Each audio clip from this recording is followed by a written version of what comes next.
الوداد ما ربحوش فريق الفتح من فيفري 2021، يعني 3 سنوات الوداد بدون انتصار على فريق الفتح الرباطي. اخر 6 ديال المواجهات 3 ديال التعادلات و3 ديال الانتصارات ديال فريق الفتح. اخرهم كان هو الماتش الالي اللي كانت لعب في مركب محمد الخامس بالدار البيضاء، وسال صالح فريق الفتح الرباطي ب2-0. الوداد بدون انتصار في منافسات البطوله في اخر 5 ديال الجولات، ما ربحوش من لو 23 ديسمبر منين انتصروا على يوسف برشيد ب1-0 في المحمديه. من موراها راه كان التعادل في اكادير، وخساره في اسفي، وخساره في الديربي مع الرجاء ب2-0، وتعادل في تطوان، وتعادل في المحمديه مع فريق المغرب الفاسي.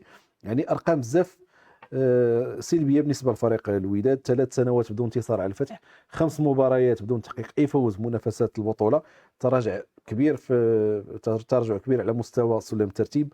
والفارق ما بينه وبين المتصدرين اللي هما الجيش والرجاء ولا هو 8 نقاط. فريق الوداد في المركز الرابع ب 25 نقطه، وخصو 8 نقاط باش يوصل على الرجاء والجيش، ونقطه على فريق نهضه بركان اللي هو في المركز الثالث. الفتح في المركز الخامس 21 نقطه، تعادلوا في الملعب ديالهم، تعادل كان طعم الهزيمه في تيرانهم مع برشيد. موراها جات 2 هزائم متتاليه، هما باش ختموا النصف الاول من البطوله. كانوا خسروا مع مولوديه وجده، وخسروا في الديربي ديال العاصمه ب4-1 مع فريق الجيش الملكي.